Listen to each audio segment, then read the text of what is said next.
अस्सलाम वालेकुम, आप देख रहे हैं प्रोग्राम मोहम्मद अकबर बाजवा के साथ। आज आसिफ अली जरदारी साहब ने बतौर सदर हल्फ उठा लिया। अब जो तश्कील है, हमें अगला जो सेटअप है वो तकरीबन कंप्लीट होती जा रही है। कैबिनेट के हवाले से पता चला कि PMLN के बहुत सारी जो वजारतें हैं वहाँ पर PMLN के लोग नहीं होंगे, और जैसे मोहसिन नकवी साहब का हमें पता चला, फिर उसके अलावा वज़ीर ख़जाना जो, तो आगे वो उसका कुछ स्ट्रक्चर नज़र आ रहा है कि बनेगा क्या मामला।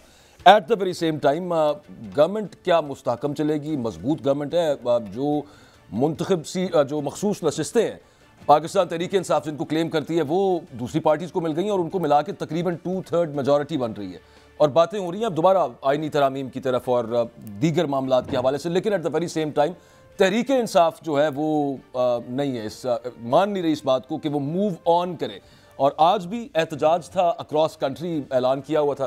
ये फुटेजेस आप देख रहे हैं टीवी स्क्रीन पर। लाहौर के अंदर तो बड़ा मैसिव क्रैकडाउन किया। पाकिस्तान तहरीक इंसाफ के जो कारकुनान और लीडरान, सलमान अकरम राजा को गिरफ्तार किया गया, लतीफ़ खोसा को गिरफ्तार कर लिया गया, फ़रहत अब्बास को गिरफ्तार कर लिया गया, मुख्तलिफ MPs भी साथ गिरफ्तार हुए हैं सिर्फ लाहौर से। उसके अलावा दीगर शहरों में भी क्रैकडाउन हुआ। लेकिन ये विजुअल्स देख के यूं लग रहा है जैसे निगरान, पहले हम कहते थे कि जो निगरान हुकूमत है वो जो लास्ट आउटगोइंग हुकूमत थी उसका तसलसल थी। अब इस वक्त पंजाब में यूं लगता है जैसे ये जो मुंतखब हुकूमत आई है अब अगली, मरियम नवाज साहिबा की गवर्नमेंट जो है, ये निगरान हुकूमत का तसलसल है। खैर ऑफिसर्स तो वही हैं। मैं अब मरियम नवाज साहिबा ने 3 दिन पहले एक बात की थी, वो आपको दिखाना चाहता हूँ, उसके बाद बात स्टार्ट करते हैं। पोजीशन में लोग बैठे हैं, वो एक मॉर्निंग में ज़हनी हालत उनकी ठीक नहीं है। तनकीद बराए तनकीद एक हारा हुआ माइंडसेट है। उनका काम इंतशार फैलाना है, उनका काम घेराव जलाओ है। उस पे भी मेरी जीरो टॉलरेंस है। अगर आपने अमनो अमान की सिचुएशन क्रिएट करने की कोशिश की, ये जो लूजर्स माइंडसेट है उसको अगर हम पर इम्पोज करने की कोशिश की, तो I will be ruthless, I will be ruthless, I will be ruthless. अवाम के जानो माल, अवाम के जो रास्ते हैं, सड़कें हैं, की जो प्रॉपर्टी है, उसको अगर किसी ने असेल करने की कोशिश की तो मैं सख्ती से पेश आऊंगी। हमारे साथ जी वजाहत मसूद साहब हैं, गेस्ट्स में रजा रूमी साहब हैं, अत्तार मलिक साहब, तीनों सीजन सीनियर जर्नलिस्ट हैं। बहुत शुक्रिया आप सबने ज्वाइन किया। मलिक साहब, आई विल बी रूथलेस, मतलब रूथलेस वर्ड वो अपने लिए यूज कर रही हैं। ये तो हम डिक्टेटर्स के लिए वर्ड यूज करते होते हैं, वो माशाल्लाह अपने लिए कर रही हैं। और आज खैर उसका पंजाब में जो मजहर देखा हमने, उसका जो इजहार था, जो क्रैकडाउन किया, अब देखें कोई कर रहा हो, अगर पुरतशद्दुद किस्म का एहतजाज को मामला हो तो समझ भी आता है। अक्रॉस पंजाब आज ये जमहूरी रवैया तो नहीं है जो मरियम नवाज साहब आगे क्या स्ट्रेटेजी पॉलिसी चला रही हैं? देखिए, वो लंबी बहस हो जाएगी कि इंटेलेक्चुअली जमहूरियत क्या है, ये क्या है। मैं समझता हूँ कि PTI जो कि इस वक्त मजलिस है, उनके लिए जो कन्फ्रंटेशन है उनके हक में है। महाजराई उनको लिए बेहतर है, क्योंकि जितनी महाजराई वो करेंगे धांधली का इशू बनेगा। जितना धांधली का इशू बनेगा तो मेरा ख्याल सिंपैथी का फैक्टर उनके साथ चलेगा। तो मेरे ख्याल में Maryam is definitely helping them, और इमरान खान कुछ थैंक यू अदा करना चाहिए अगर वो रूथलेस होती हैं। अगर वो रूथलेस नहीं होती तो इशू क्या बनना है, फिर इशू नहीं बनता, क्योंकि आप तो लूज़ कर गए हैं। 2 साल पहले देखें आप कहाँ थे। आपने कहा था कि मैं सुबह दोपहर शाम, खाने से पहले खाने के बाद एक ही आप बात करते थे कि मैं नारो नहीं दूंगा, मैं ये कर दूंगा, मैं वो कर दूंगा। अब लेने के देने पड़े। अब आप कहते हैं जी मुझे मेरे MNA ने तुझे मिलन देंगे, तो कहाँ ज़मीन कहाँ आसमान।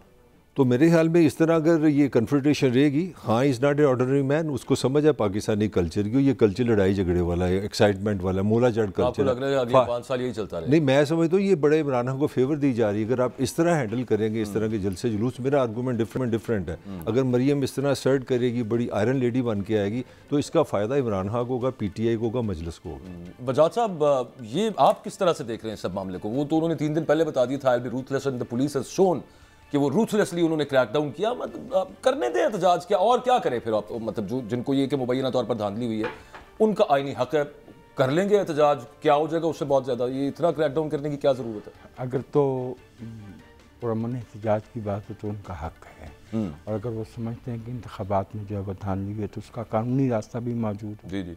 और सड़क पे आना भी पुरअमन राइट टू असेंबली, वो तो हक है शहरियों का। क्योंकि मेरे ख्याल में इसका एक बैकग्राउंड है, और ताहिर मलिक साहब ने उसकी तरफ बहुत अच्छी तरह से इशारा भी कर दिया। आपको याद होगा कि 4 हलकों से बात शुरू हुई थी 2014 में जी हाँ। और अब हम 9 ईयर्स डाउन दी लेन जानते हैं कि वो 2014 वाले से इस दफ़ा वैसे 4 हलकों का कहा हुआ है। इस दफ़ा भी आया 4 हलकों का, 4 आइडेंटिफाई हुए हैं कि इनको खोलें ज़रा।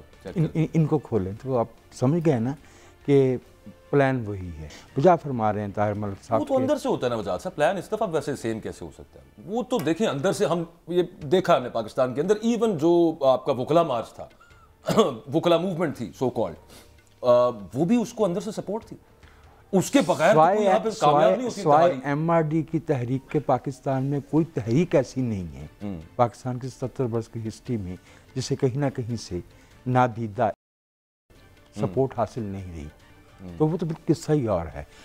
मेरा अपना ये ख्याल है कि मोहतरमा नवाज शरीफ का ज़हन इस वक्त जिस तरह से काम कर रहा है वो है along the lines of Mustafa खर। मुस्तफ़ा खर साहब जब तशरीफ़ लाए थे तो तार साहब और रज़ा साहब तशरीफ़ रखते हैं, रज़ा रूमी साहब, दे मे बेयर मी आउट कि बहुत इनिशियल मंथ्स में उन्होंने बहुत रूथलेसली तलबा पे क्रैकडाउन किया। उस ज़माने में तलबा की जो क़ुव्वत थी वो उसी तरह से एक इंस्ट्रूमेंट ऑफ पॉलिटिकल इंजीनियरिंग थी। इस तरह बाद में हमने फिर वकला को और बहुत से तबकात को जो है वो देख रखा है। तो हो सकता है ये हो, लेकिन मैं पर्सनली समझता हूँ कि ये कोई दुरुस्त तरीक़ाकार नहीं है। आप ताकत के इस्तेमाल से अपनी गवर्नमेंट को इनसिक्योर करते हैं, सिक्योर नहीं करते।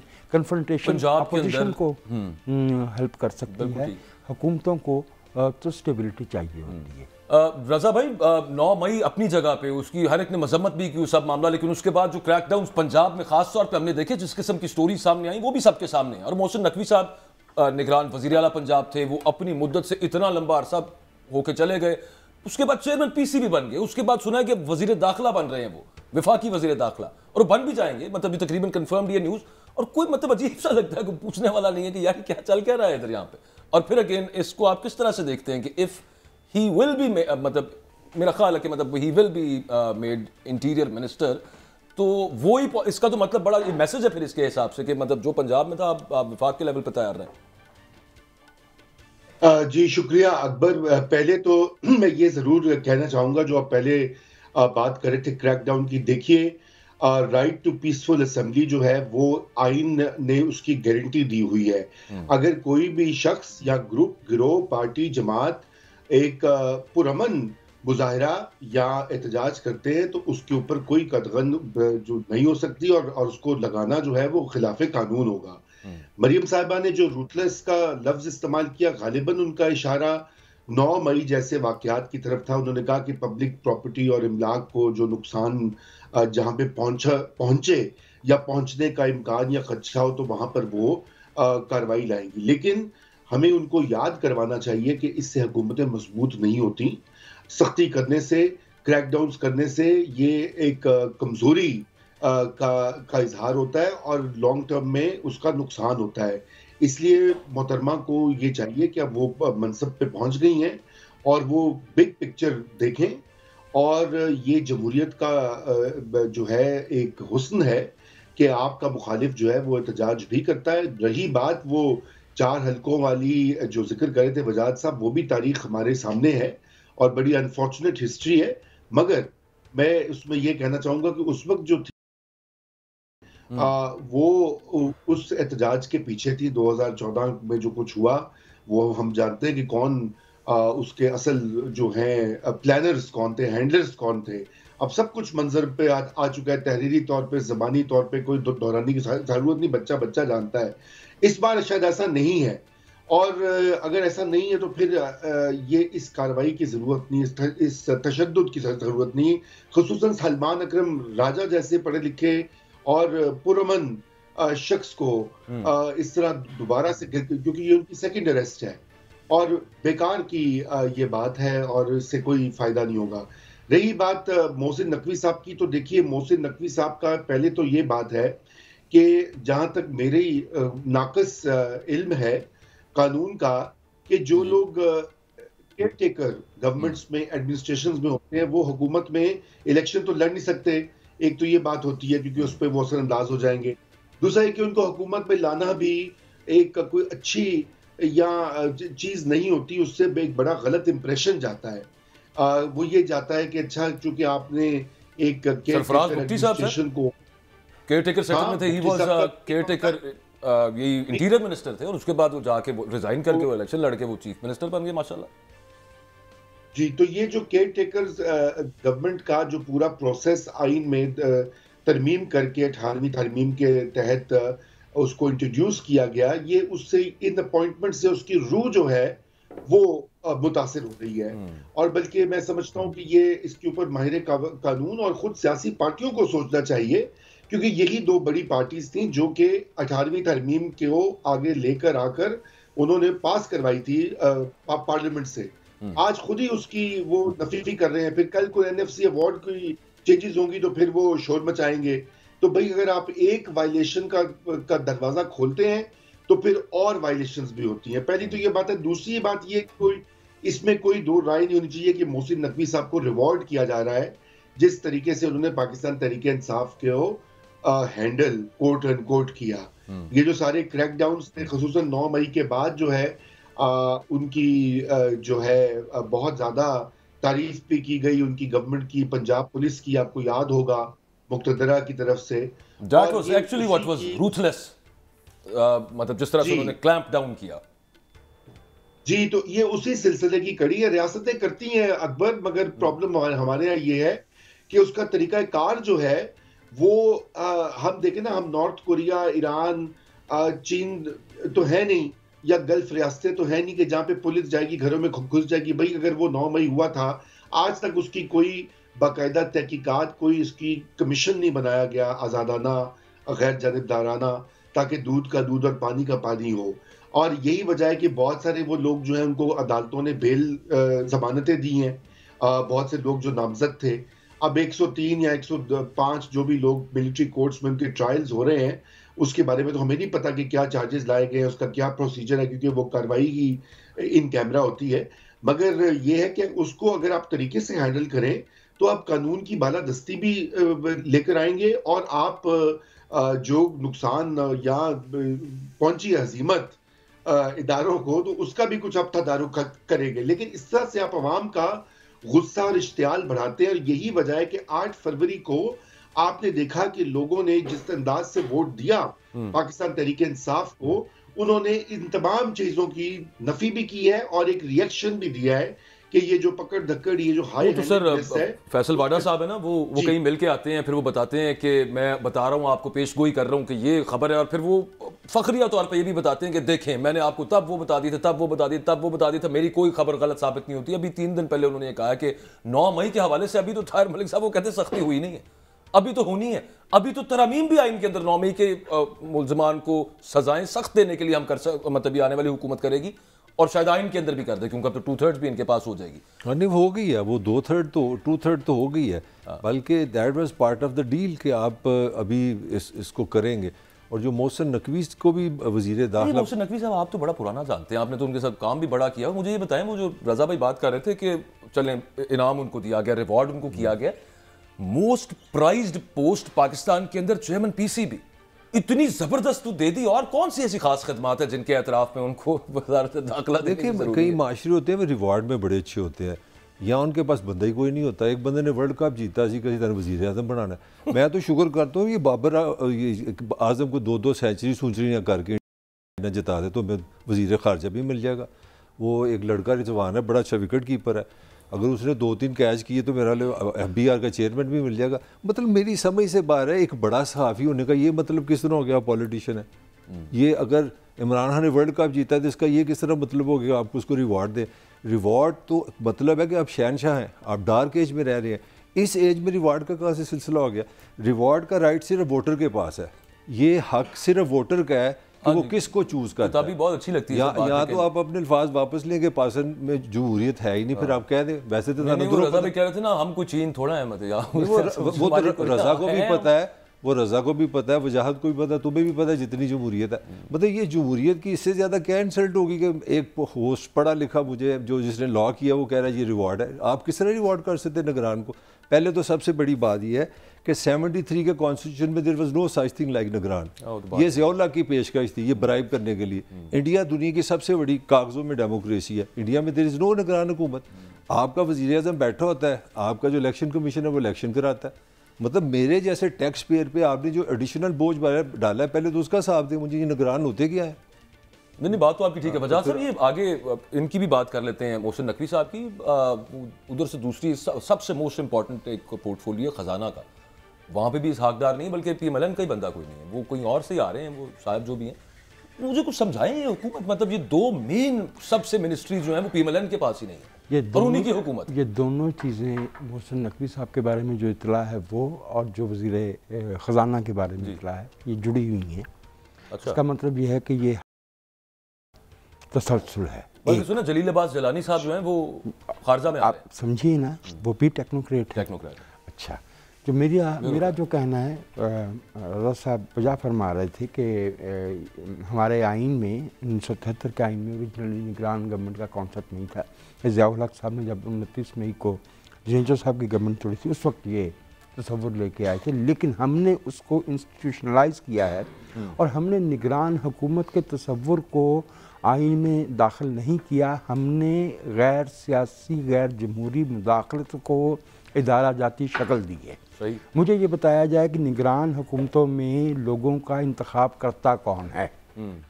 यानी कि राजा रियाज साहब ने अनवारुल हक काकड़ साहब का इंतखाब किया था, हमें ये बताया जा रहा है। शहबाज शरीफ साहब और दूसरे वो क्या या देखिए, मैं इसमें एक और नकवी साहब भी सर यहाँ पे आप देखिए, मैं आपसे अर्ज करूं कि डेडलॉक आया और उसके बाद उन्होंने खुद ही ऐलान कर दिया कि हम साहब से नजम सेठी साहब 97 में और इरशाद हकानी साहब, फिर जो है वो नजम साहब जो है वो चीफ मिनिस्टर भी बने, फिर पंजाब के गुज़श्ता जो निगरान वज़ीर आला थे वो भी सहाफ़ी। इसका क्या मतलब है कि हम मीडिया को, एकेडमिया को, उन लोगों को जिनका काम जो है वो वॉच डॉग का है सोसाइटी में, हम उनको स्टेक होल्डर्स बना रहे हैं पॉलिटिकल पावर में। अभी तो ये इस तरह पेक्यूलियर कंडीशंस थी ना, जिनमें साल भर के करीब KP में और पंजाब में निगरान गवर्नमेंट रही है और 6 महीने के करीब जो है वो सेंटर में रही है। लेकिन हुआ क्या है, इस 6 महीने में जो फैसले हुए हैं, जो इसमें मुआशी फैसले किए गए हैं, जो पॉलिसीज़ बनाई गई हैं, गवर्नमेंट का कारोबार रुकता तो नहीं है। सही, बिल्कुल। ताहिर साहब फरमा रहे थे कि क्या इंडिया में निगरान हुकूमत है? मैं आपसे सवाल करता हूँ कि क्या दुनिया में सिवाय पाकिस्तान के कहीं जमहूरियत के होते हुए निगरान गवर्नमेंट का तस्वुर वो भी सर वैसे जिस तरह से ये वाली चली है, अल्लाह की पनाह, जिस ये तरह पहले से हमने ये नहीं देखी। ये 1988 से लेके अब तक जितनी भी हैं, ये सब की सब जो है ये आवाम के हक हुक्मरानी पे डाका है। सही, बिल्कुल ठीक। एक लम्हे के लिए भी कोई गवर्नमेंट ऐसी नहीं हो सकती जो अवामी ताइद से महरूम हो। बिल्कुल ठीक है। अब गुफ्तगू को आगे बढ़ाते हैं, जरा कंटिन्यू करते हैं ब्रेक के बाद। वो ये कि वासिफ साहब ने आज ओथ ले लिया और मतलब वो कहा जाता है कि मतलब वो इज़ मास्टर मफाहमत कराने में, वो करवाएंगे, ये एक बहुत बड़ा सवाल है। उनके हक में है इस तरह का मामला करना कि जमहूरी कुव्वतों को अगर यकजा करने के लिए कोशिश करना चाहें तो वो कामयाब हो तो सकती है, लेकिन क्या वो ऐसा करेंगे? और उसके अलावा ये जो हुकूमत है, वही बात आ गई कि 2/3 अक्सरियत पीपल्स पार्टी प्रेसिडेंसी में, PM ऑफिस PMLN के पास, और फिर SIFC भी है। तो ये कितना मुस्तहकम सिस्टम है और कितना चलेगा आगे, ये भी राय लेते हैं दानिश्वरों की एक ब्रेक के बाद।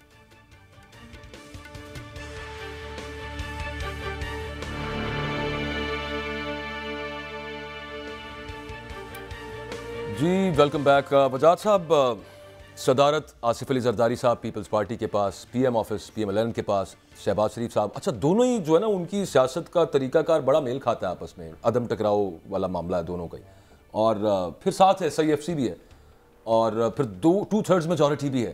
तो PTI क्या तो नहीं है कि हम ऐवान नहीं चलने देंगे, लेकिन समझ नहीं आती कि कैसे नहीं चलने देंगे। तो बड़ा मुस्तहकम किस्म का सिस्टम लग रहा है। अगर हम पार्लिमानी सियासत का टेम्पलेट देखें तो उसमें क्या है, सादा सी बात है, हमें पार्लिमान के अजमात चाहिए ना ईवान का, तो उसमें 2 बड़ी पार्टियां, यही काम जो है ये PTI भी कर सकती थी, किसी एक पार्टी के साथ मिलती, क्या उसे गैर आइनी या गैर कानूनी समझा जाता? तो 2 पार्टियां हैं, उसमें से एक के पास चीफ एग्जीक्यूटिव का ओहदा है, एक हेड ऑफ द स्टेट है, वो एक स्ट्रेटजिक ओहदा है क्योंकि सदारत का तसलसल होता है। वैसे ऐसे ही मेरे ज़हन के अंदर एक बात है, ये बड़े अरसे से आ रही है। वो जब ये कहा जाता है ना कि पीपल्स पार्टी ने बात करने की कोशिश की, PTI ने मना कर दिया, ये अपनी जगह पे बात, लेकिन हाइपोथेटिकली स्पीकिंग अगर PTI बात कर लेती ना, तो मेरा ज़ाती ख्याल ये है कि बात फिर भी नहीं थी होने नहीं थी देनी, इसलिए नहीं होना थी कि मैं आपसे अर्ज़ कर रहा हूँ कि जो 2 धारे हैं वो PTI PMLN और पीपल्स पार्टी नहीं है। ये थे 90 में जब IJ और पीपल्स पार्टी थी, जब उस वक्त जो है ठीक है। तो अब जो है वो मिसाक जमहूरियत के बाद पीपल्स पार्टी और मुस्लिम लीग में पॉलिसीज़ का इख्तलाफ हो सकता है, तशख़्ख़ुस का इख्तलाफ हो सकता है, हल्का इंतखाब का या कंस्टिट्यूंसी जिसे लार्जर सेंस में कहते हैं वो हो सकता है। Otherwise they constitute the political and democratic mainstream of the country.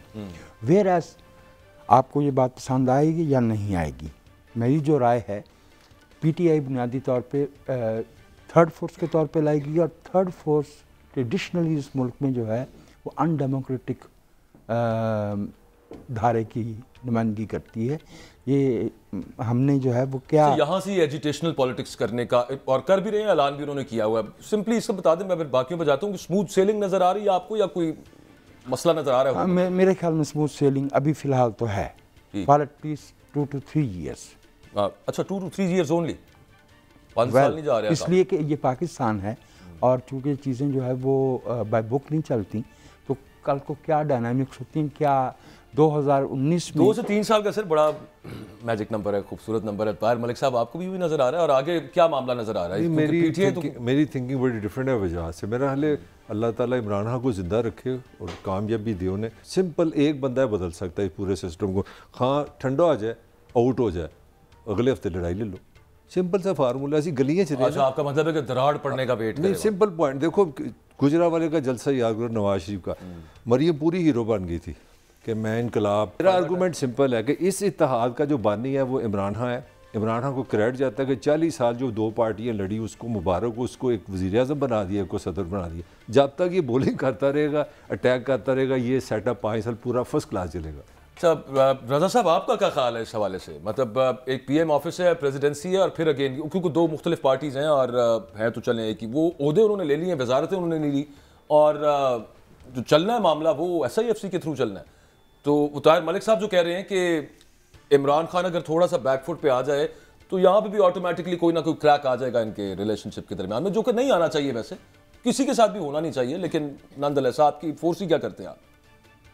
जी देखिए, बात यह है कि पहले तो आप वो वजारतों की बात कर रहे थे, ये सब कुछ हम देख चुके हैं। 1988 में बेनजीर भुट्टो साहिबा के साथ अवाम थी, वो जीत कर आई, लेकिन उस वक्त उनको इक़्तिदार मुंतकिल नहीं किया और उनको यही कहा गया कि जो खजाने के मुशीर होंगे, वजीर खारिजा होंगे, वो उनकी जो अपॉइंटमेंट है वो 3-4 जो थी इस तरह के अहम कलीदी महकमे, वो वहां पर बेनजीर भुट्टो को अपनी जो है पार्टी या अपनी नॉमिनेशन नहीं करने दी। उन्होंने भी बहरहाल उन शराइत पर उनको मालूम था कि इक़्तिदार मुंतकिल ही नहीं होगा। आज ये जो अभी वजाहत साहब ने भी कहा कि ये देखिए, ये जैसे वजाहत साहब से मैं बिल्कुल मुत्तफिक हूँ, ये अभी मामला जो है, ये मौजूदा सिस्टम जो है ये चलेगा और उसकी 2-3 बड़ी वजूहात है। पहली सबसे तो जो वजह है वो ये है कि इस वक्त IMF से मामलात डील करने ये गवर्नमेंट, इसीलिए वजीर खजाना का वो बैंकर का सोचा जा रहा है या ऐसे शख्स को जो नेगोशिएटर हो इंटरनेशनल इंस्टीट्यूशंस के साथ। और दूसरी बात ये है कि वो फिर IMF की आप डील करके उसके बाद आप 3-6 महीने के अंदर और यहाँ अफरा तफरी तो नहीं कर सकते ना, फिर IMF जो है उसकी एक साथ आनी है और मामलात, यानी कि माशी स्टेबलाइजेशन की एक बहुत बड़ी वो है, ज़रूरत है।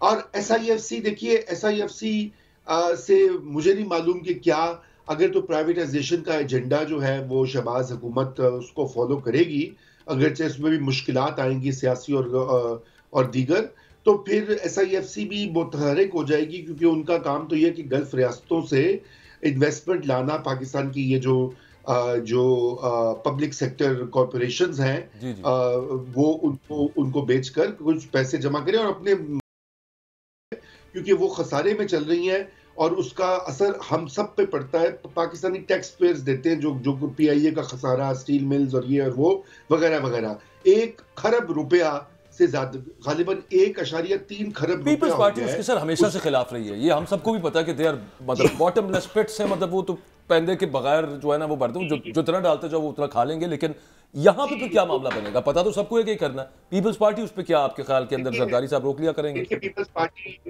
पीपल्स पार्टी का असूली मौक़िफ़ है इसके ऊपर और मेरे ख्याल से वो बिल्कुल शोर वगैरह मचाएंगे, लेकिन अल्टीमेटली जहां से डंडा आएगा वो चलने देंगे। आपको पता था ये कहां से हो रहा है। अब ये बातें देखिए ना, ये बातें बड़ी क्लियर है। और दूसरी जो वजह है माशी, तो मैंने फैक्टर आपको बताया, जो असल वजह ये है कि देखिए हमारे यहाँ एक अब रिवायत रीत पड़ गई है कि बड़े ओहदों की, बड़े ब्यूरोक्रेट्स की तकर्रुरी के साथ सियासी निज़ाम वाबस्ता हो गया है। ये भी एक अजीबो गरीब हाइब्रिड प्लस प्लस की निशानी होती है कि आप ये देखते हैं कि अच्छा इस हुकूमत ने इस सो कॉल्ड जमहूरी, नीम जमहूरी, नॉन जमहूरी, जो भी कहें, इस हुकूमत ने अपना टेन्योर पूरा करना है, तो अच्छा वो बड़े अफसर का टर्म कब खत्म हो रहा है? तो अब बड़े अफसरान का टर्म जो है वो अगले साल के आखिर में खत्म होगा। गोया कि 2024 और 2025 में तो कोई तब्दीली नहीं आएगी। जिस चाव और जिस मेहनत से ये सब कुछ सेटअप किया गया है उसको अब अपने हाथों से तो नहीं उखाड़ा जाएगा, पहली ये बात है। उसके बाद फिर देखेंगे कि नवंबर 2025 के बाद या उससे अक्टूबर 2025 में क्या मामलात बनते हैं। और फिर मैं आई नो कि मुझे कोई वो काम की बात करनी चाहिए, कुछ आपको और चीजें आपके शो पर कहनी चाहिए, लेकिन मैं ब्रूट फैक्ट्स जो होते हैं पाकिस्तान की रियासत और पाकिस्तान की सियासत के, मैं उनका जिक्र कर रहा हूं। ताकतवर लोगों के गिर्द घूमती है ये सियासत। जनरल राहील शरीफ से आज तक आप देख लीजिए हर सियासी बड़ा और छोटा वाकया इससे मुंसलिक है। अब ये बात कह चुके हैं मियां नवाज शरीफ साहब पब्लिक रिकॉर्ड पे, इसलिए मैं दोहरा रहा हूं। उन्होंने कहा जी मुझे मेरा उनके साथ तो उनकी सारी पार्टी के लोग सब कह चुके हैं कि जी उन्होंने एक्सटेंशन देने से इनकार किया था, इसलिए उनको उनका फड्डा हो गया और निकाल दिया गया। अब खुद ही आप इससे समझ आइए। तो अब मामला है कि ये अगले साल तक तो, उसके एंड तक तो ये बिल्कुल देखिए ना सर, इमरान खान साहब जो थे वो मतलब he would boast about the one page और वो हाइब्रिड निज़ाम, वो कहते थे चलना यूं है पाकिस्तान ने। शहबाज शरीफ साहब ने आके उसको मजीद गले से लगाया और उन्होंने कहा कि वही आपके वाली बात, ये हाइब्रिड प्लस प्लस। अब तो 2/3 भी आ गई है, मतलब ऐसे जेहन के अंदर आता है, इसको हमें इसके ऊपर बहस करते रहते हैं। मामला तो शायद यूं ही चलना है, इसको कर दे, आइन की तरमीम करके बाकायदा बना दे उनके ओहदे। नहीं अकबर, देखिए 2/3 जिसका जिक्र किया है वो नंबर्स के आदाद में तो वो आ रही है, लेकिन बात ये है कि पीपल्स पार्टी और नून लीग जो है वो, जैसे आपने भी कहा, प्राइवेटाइजेशन का इशू, वो हर इशू पर हम आहंग नहीं है। मसलन अभी जो IMF का प्रोग्राम भी जो उसकी एक्सटेंशन होगी या नया प्रोग्राम साइन होगा अगले चंद माह में, उसकी बड़ी सख्त कंडीशंस होंगी। और आप बहुत सारे शोज कर रहे होंगे, महंगाई और ये और वो, अभी से मैं आपको कर रहा हूँ, अभी से आपको बता रहा हूँ। पिछली बार इन्फ्लेशन जो है सरकारी तौर पर 40% से ऊपर चली गई थी, इस बार भी शायद उससे भी ऊपर जाएगी, यही इम्कान है। अभी तो प्रॉपर गर्मी नहीं आई यहाँ पे, तो बिजली के जो बिल है पंजाब के अंदर वो उन्होंने आवाम का, अभी से मामला आगे नजर आ रहा है और आगे तो मजीद महंगाई होनी। I have to actually take a break. Break से वापस आते हैं तो पॉइंट वो रह गया बीच में कि मतलब हाइब्रिड निज़ाम, हाइब्रिड प्लस प्लस, फिर इसको पता ही है सबको कि यूं ही चलना है। और ख़ास तौर पे तब कि जब जो इस वक्त सियासी क़ुव्वतें हैं उन्होंने रेजिस्ट ही नहीं किया उसको, बल्कि वो एक ने कहा कि बिल्कुल ठीक है, दूसरे वाले ने कहा कि बहुत ही ज़्यादा ठीक है। तो आगे मामला फिर जमहूरी क़ुव्वतें क्या यकजा हो सकती हैं, है तो एक दीवाने का ख्वाब सही, लेकिन इस पर एक बात करते हैं, इज़ देयर एनी पॉसिबिलिटी कि अभी भी कुछ सेव कर लें हम? ब्रेक के बाद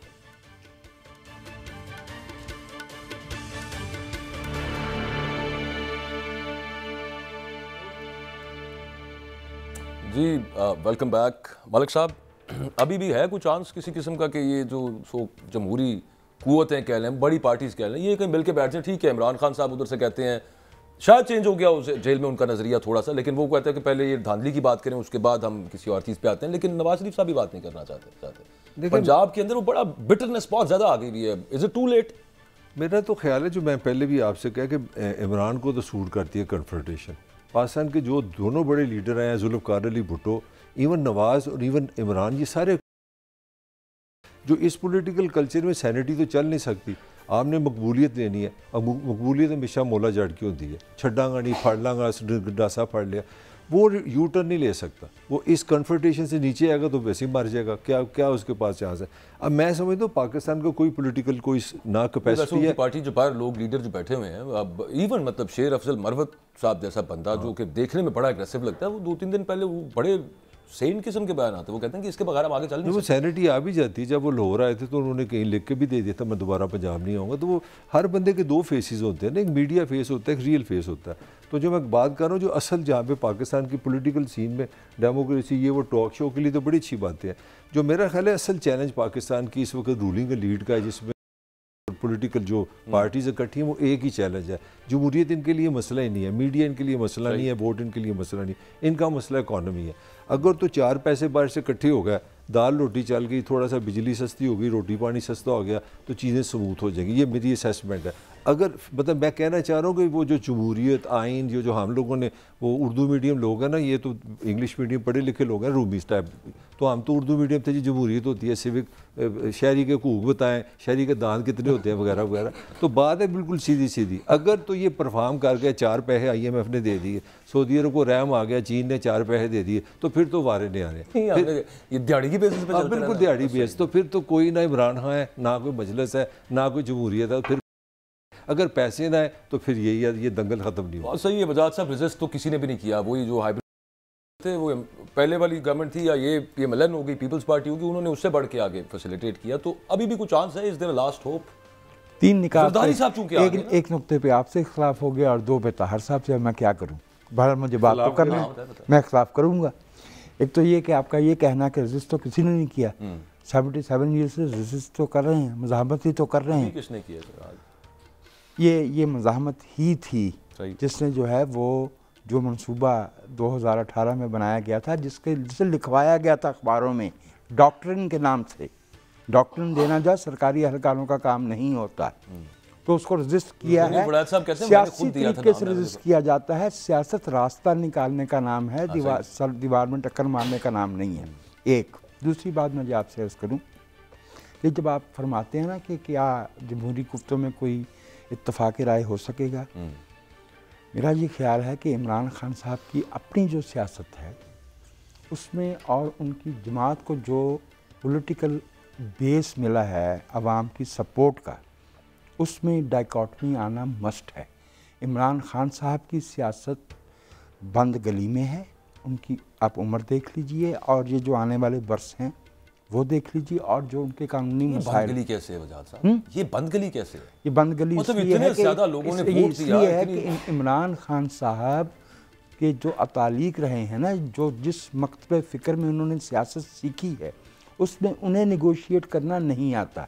मोहतरमा बेनज़ीर भुट्टो को और नवाज शरीफ को मिसाक जमहूरियत करना आता था, जो सीखने में 20 साल लगे थे उन्हें, लेकिन आ गया था। ठीक है, मेरा ये कहना है कि जो इमरान खान साहब की पार्टी है वो अल्टीमेटली जमहूरी धारे का हिस्सा बनेंगी, उन्हें बनना पड़ेगा। अगर तो कह रहे हैं ना, वो इस ख्वाहिश का इजहार कर रहे हैं। हाँ, लेकिन उसमें इस वक्त मसला ये है कि चूँकि ऐसा करने में उनके लीडर का नुकसान है, उनका लीडर उनको ये नहीं करने देगा। It will take time. चलें, वो तो खैर ये भी अगर मीडिया पे भी जरा कुछ बोलने दें तो पता भी हमें चले कि अभी वहाँ पे जाके कुछ ज़हन उनका बदला कि नहीं बदला, खुद ही अज़्यूम तो नहीं कर सकते आप। वो अच्छा, मेरे पास टाइम बिल्कुल लास्ट मिनट। तीसरी बात जो है वो ये है कि ये जो ताहर साहब कहते हैं कि बाहर से पैसे आ गए, सिर्फ बाहर के पैसों का मामला नहीं है, इस मुल्क के वसाइल पे कब्जे का मामला भी। ठीक, बस इतना कह देना काफ़ी, इतना काफ़ी है जी, इतना काफ़ी है। रूमी साहब, आपको आगे कोई इज देयर एनी होप? वो आसिफ अली जरदारी साहब मुफाहमत के बादशाह हैं, वो उससे बात करेंगे, और फिर बिलावल भुट्टो साहब ने जो तकारीर की in the run up to elections, Asif Ali Zardari साहब ने जो की, उनसे एक लगता उस वक्त यूँ था कि जैसे मतलब he would try to bond everyone, वो इकट्ठा यकजा करने की कोशिश करेंगे सबको, लेकिन करना ये भी लगता है कि उनके को फायदे में तो नहीं होगा ये सब कुछ करना। आगे आपको क्या सूरत हाल नजर आ रही है, या फिर गॉन केस समझें अब उसके बाद यही चलता रहेगा मामला हाइब्रिड प्लस प्लस? नहीं, देखिए बात यह कि जरदारी साहब के हाथ में एक बहुत बड़ी जिसे कहना चाहिए पावर और कुंजी है। अगर वो चाहें किसी भी वक्त तो वो ये शहबाज हुकूमत को गिरा सकते हैं, और अगर इमरान खान लचक दिखाते हैं तो वो पाकिस्तान तहरीक इंसाफ के साथ मिलकर कोलिशन बना सकते हैं, जहां पे बिलावल वज़ीर आज़म भी बन सकते हैं। तो ये सब पॉसिबिलिटीज मौजूद हैं। कोलिशन गवर्नमेंट्स ऐसी होती हैं। सवाल ये पैदा होता है, जो बुनियादी सवाल ये है कि जहां इमरान खान साहब के दरमियान ताल्लुकात जो हैं वो कब ठीक होंगे और कब इस्तवार होंगे, तो ये वाला मामला है। और मैं समझता हूं कि मैं इस चीज़ का कायल हूं कि इमरान खान साहब अब जेल में हैं, उनकी अहलिया भी जेल में है, उनकी पार्टी के बहुत सारे लोगों ने काफ़ी रिप्रेशन का भी सामना किया है, तो इर्तका होता है सियासी। वो और बात है कि इमरान खान साहब की सियासत और उनके नज़रियात बिल्कुल मुख्तलिफ रहे हैं, वो जमहूरी फ्रेमवर्क में नहीं रहे कभी भी, लेकिन अब चूंकि वो ये काम कर रहे हैं और उनको पता लग रहा है कि असल सियासी स्ट्रगल क्या होती है, तो मैं तो उम्मीद हूं कि वो भी कुछ अपनी पोजीशन बदलेंगे आने वाले महीनों सालों में, और वो एक हकीकी तौर पर और उसमें दूसरा सर, अब गवर्नमेंट से एक्सपेक्टेशन होती है कि वो एक गिविंग पोजीशन में होती है, वो आगे बढ़ते हैं। हमेशा ये जिम्मेदारी कह लें या ये बोझ जो होता है ये हुकूमत के ऊपर होता है। देखिए गवर्नमेंट, देखिए अकबर, गवर्नमेंट जब आप जिक्र करें तो ये गवर्नमेंट सिर्फ यहाँ पे गवर्नमेंट नहीं है ना, ये इस तरह है, क्या ऐसा होना चाहिए, नहीं होना चाहिए, लेकिन ऐसा है और इसके साथ डील करना पड़ेगा सबको। जी बिल्कुल ठीक है, थैंक यू वेरी मच रजा रूमी साहब, वजाहत ताहिर मलिक साहब। प्रोग्राम का वक्त ख़त्म हो गया। कोशिश कर रहे थे डिबेट करने की, क्या मतलब समझने की कोशिश कर रहे थे कि आगे क्या बनने वाला है। अपना फीडबैक दीजिएगा, अगले हफ्ते मुलाकात होती है।